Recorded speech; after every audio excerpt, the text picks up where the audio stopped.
What if I told you that for more than 15 years, a single man built a machine that turned teenage girls into commodities for the richest and most powerful people on Earth, and that machine is still running in the shadows even after his death? This isn't a conspiracy theory.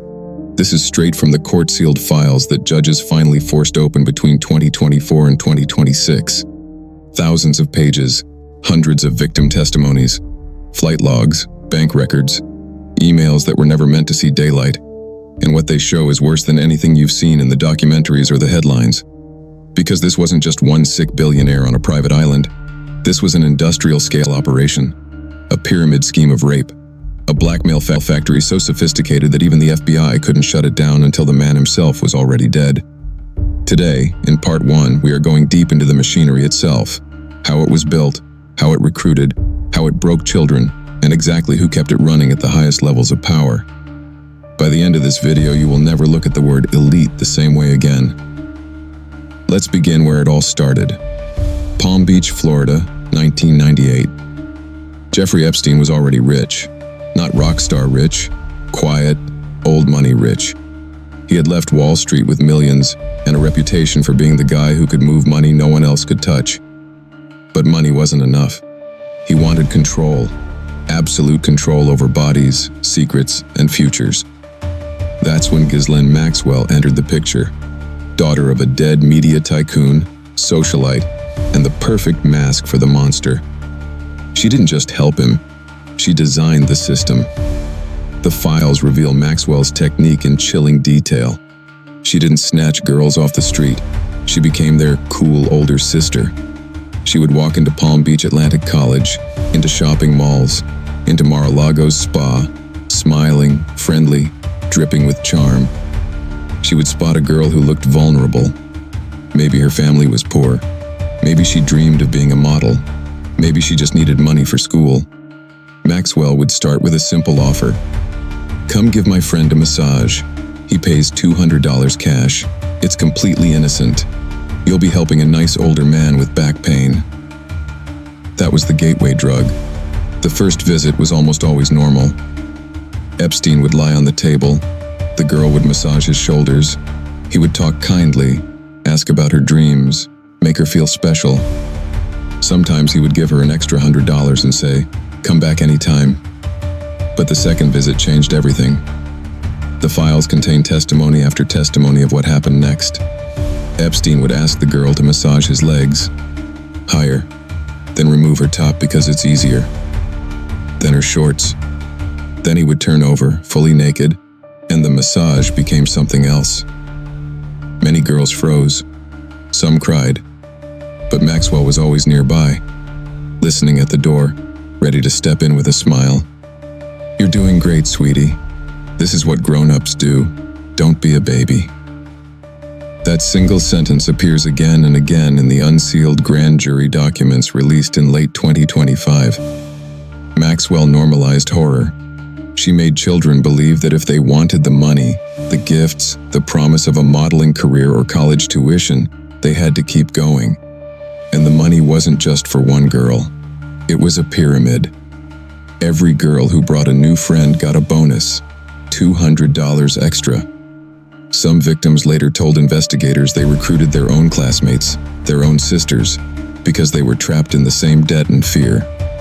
One girl, only 14 when she started, said in her deposition that she brought 7 other girls before she finally broke down and told her mother. By then it was too late. The operation had rules, strict rules. Rule 1, never say no.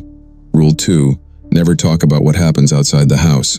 Rule 3, after every session with a VIP guest, the girl had to give Epstein or Maxwell a detailed report. What the man liked, what he said, how he performed. Those reports were typed up, stored, used.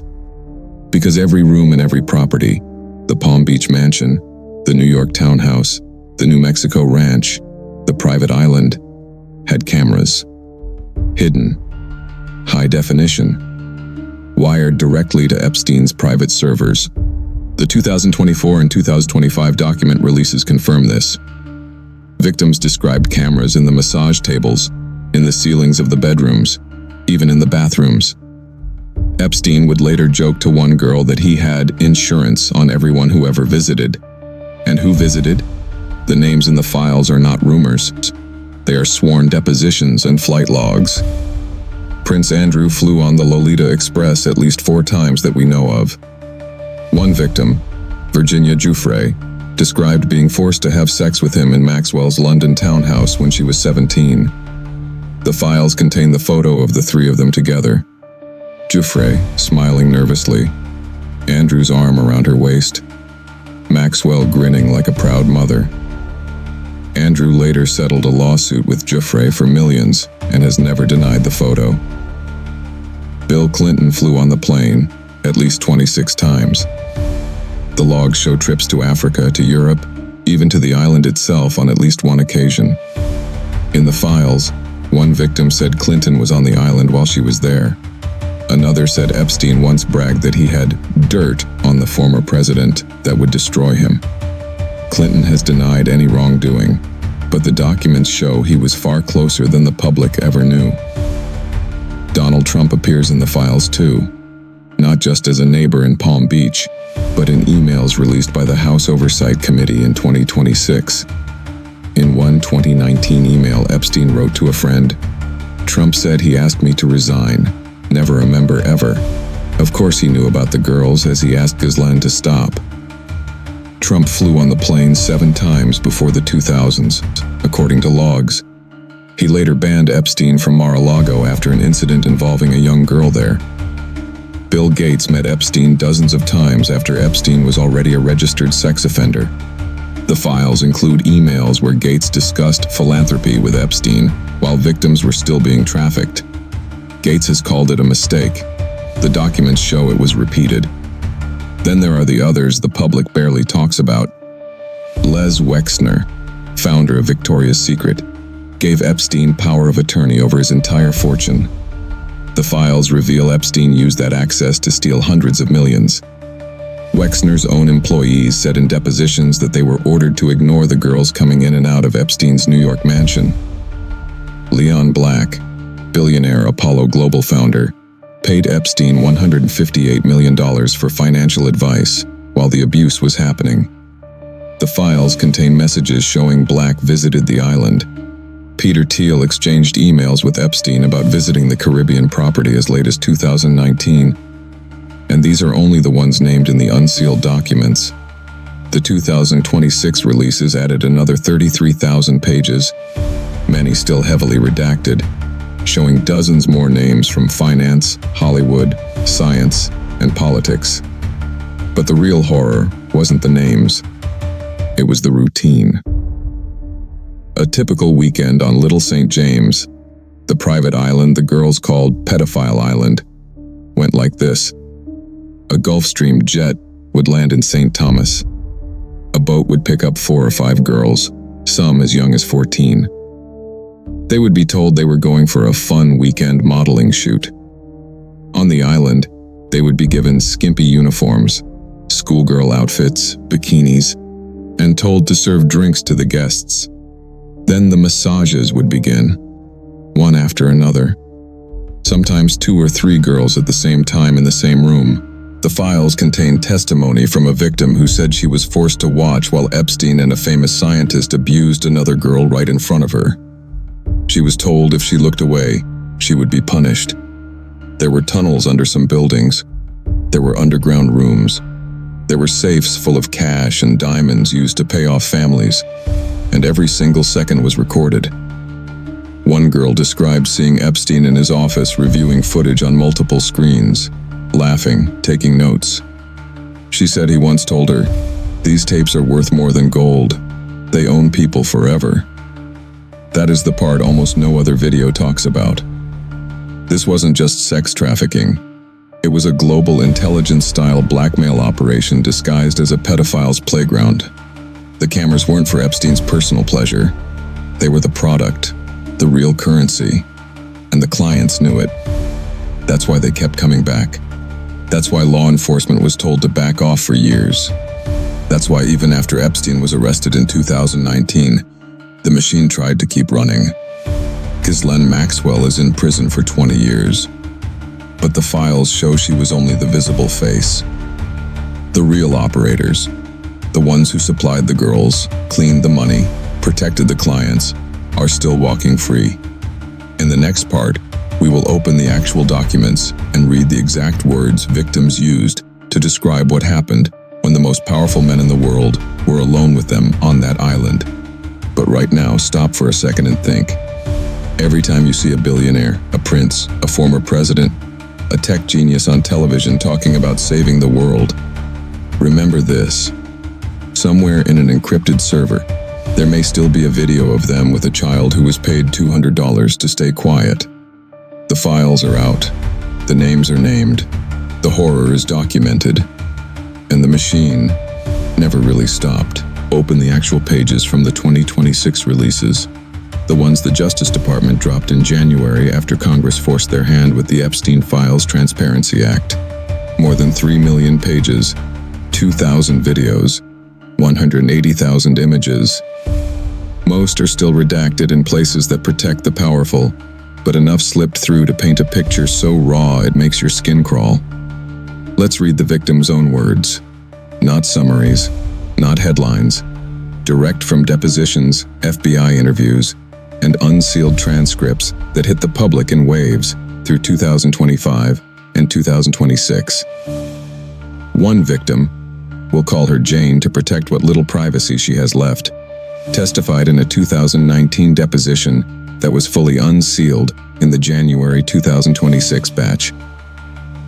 I was 14 when Ghislaine brought me to the island for the first time. The boat ride felt exciting at first. Blue water, palm trees. But when we docked, Jeffrey was waiting on the path wearing only a robe. He smiled like it was normal.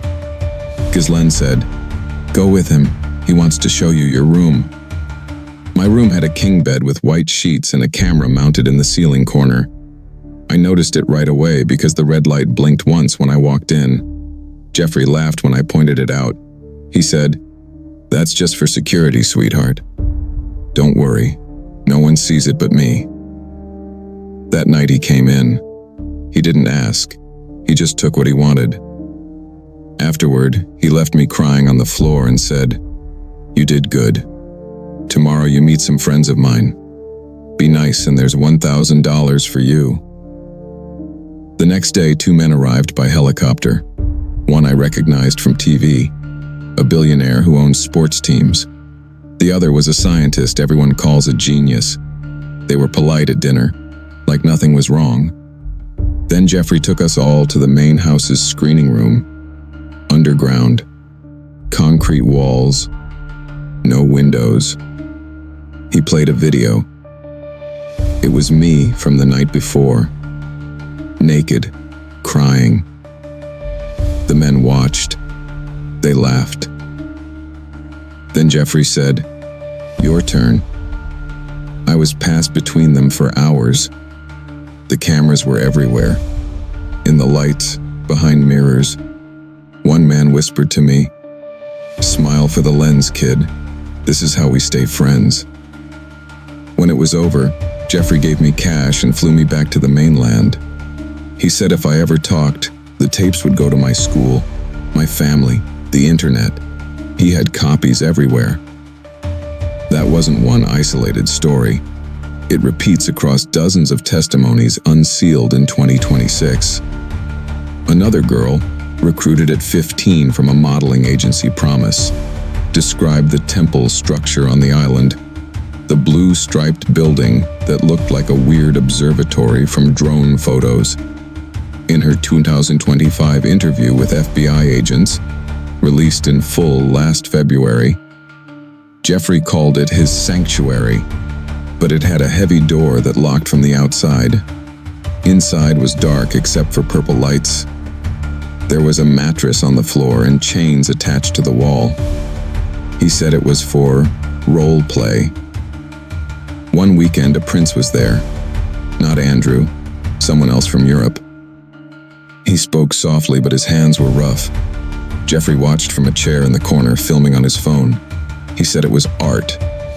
After, the prince tipped me $5,000 and told me to buy something nice. I threw the money in the ocean on the boat ride home. The tunnels. Victims mentioned them repeatedly, not rumors.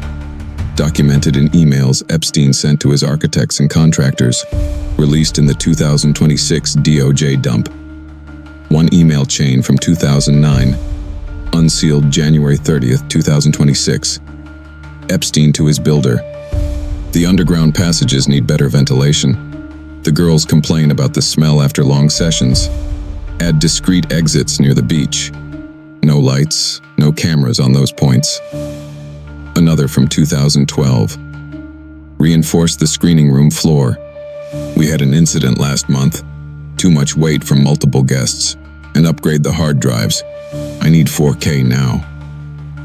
The blackmail wasn't subtle. In a 2015 email, unsealed in the February 2026 corrections batch after victims complained about bad redactions, Epstein wrote to a contact labeled only as the Duke, widely believed to be linked to British royalty based on context. Attached are stills from last weekend. Privacy guaranteed as long as our arrangement continues. Let me know if you need the full videos deleted or copied for your collection. The recipient replied, "Keep them safe. We'll talk next time in London." And the videos? Prosecutors in the Virgin Islands civil case against Epstein's estate, ongoing into 2026, confirmed raids found servers in the New York townhouse and on the island containing terabytes of footage. Labels included dates, initials of guests, and codes like VIP3P or Group 07. One victim told investigators in 2020, transcript unsealed 2026. He showed me a folder on his laptop once, hundreds of files. He scrolled past names I recognized, politicians, actors, CEOs. He said, "These people owe me their freedom, and they know it." But the darkest part isn't the sex. It's the aftermath. Girls who tried to leave were threatened with exposure. Families were paid off or intimidated. One mother, in a 2019 FBI interview, released late 2025 but expanded in 2026 files, said Epstein called her personally. "Your daughter is happy here. If you want her to stay that way, don't ask questions. We have photos that would ruin her life, and yours." Some girls never escaped the cycle. They became recruiters themselves, broken into thinking this was normal. One testified she recruited her cousin at 13 because Jeffrey promised to pay for her college if she came once. And when Epstein died in 2019, officially suicide, though 2026 files include autopsy photos showing unusual neck fractures and missing surveillance footage from his cell, the machine didn't stop. Maxwell went down, but the clients?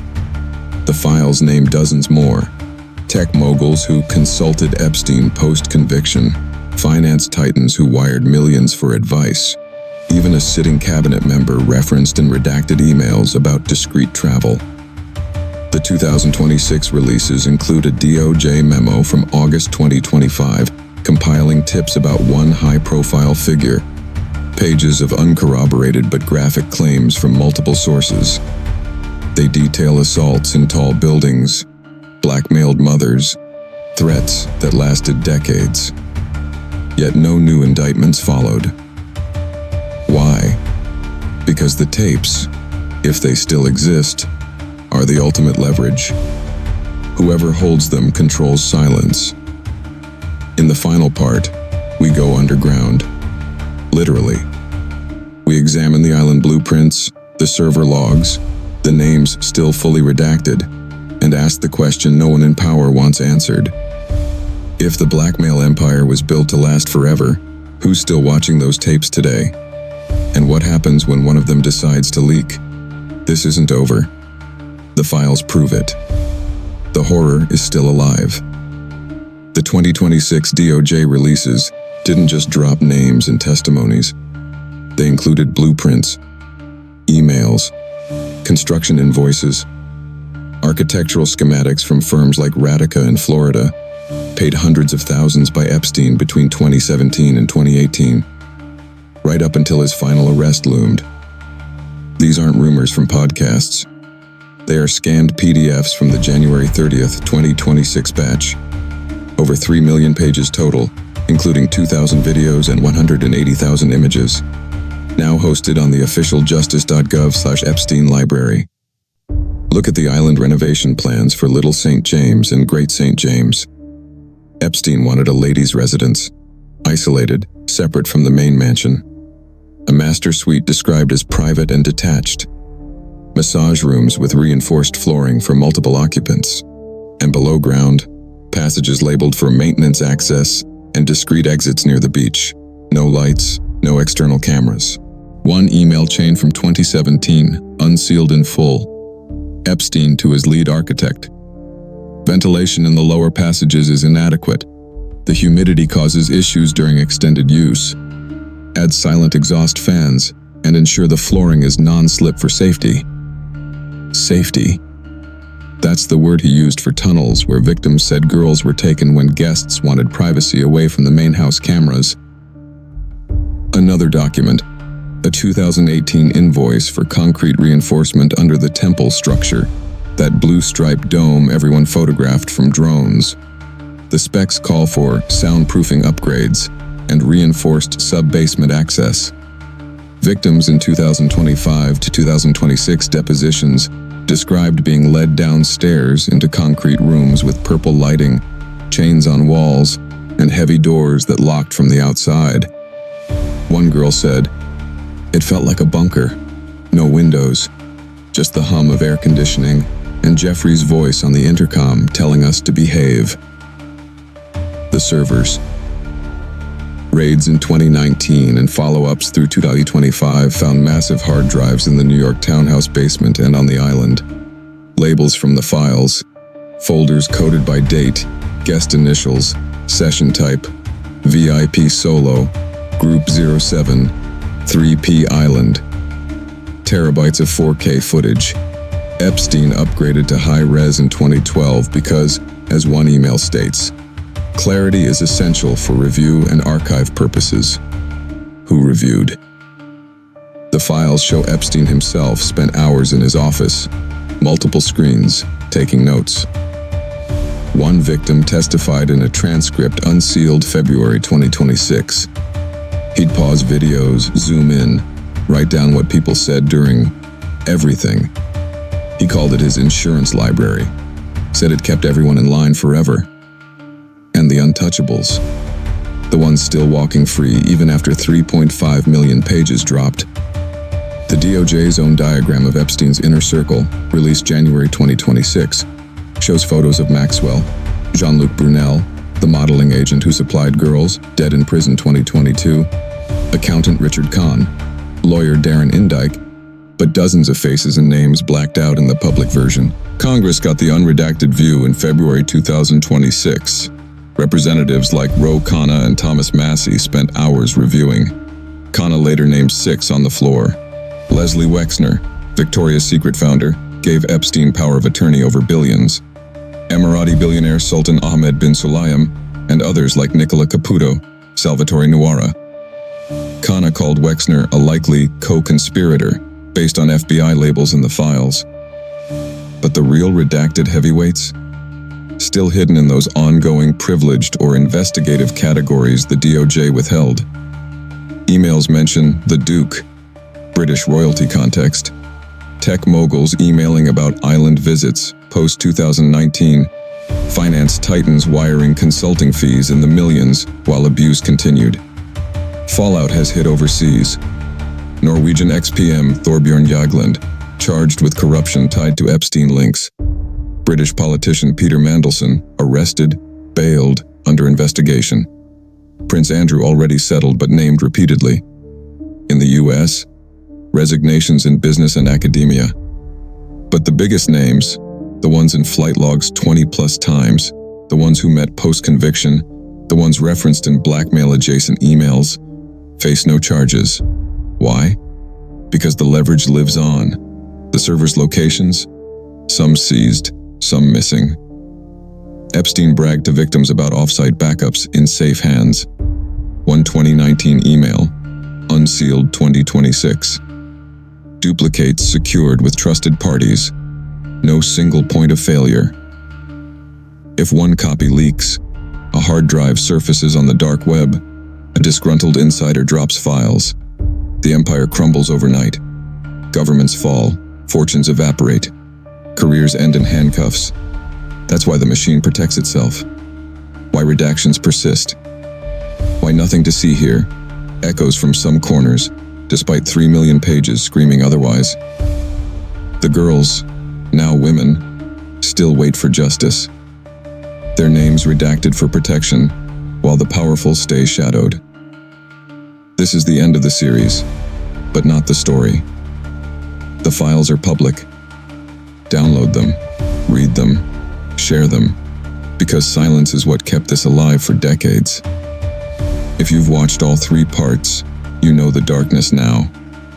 Drop unredacted in the comments if you believe every page should be open.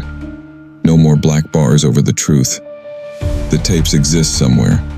The tunnels are still there. The names are still protected. But the truth is no longer buried. Thank you for going this deep with Fact Enigma. The universe's darkest enigmas aren't always in space. Sometimes they're hidden on private islands, in encrypted drives, and behind redacted lines. Stay vigilant, and never stop asking questions. If this series shook you, subscribe for more unfiltered realities the world tries to hide. The machine runs on silence. We break it with truth.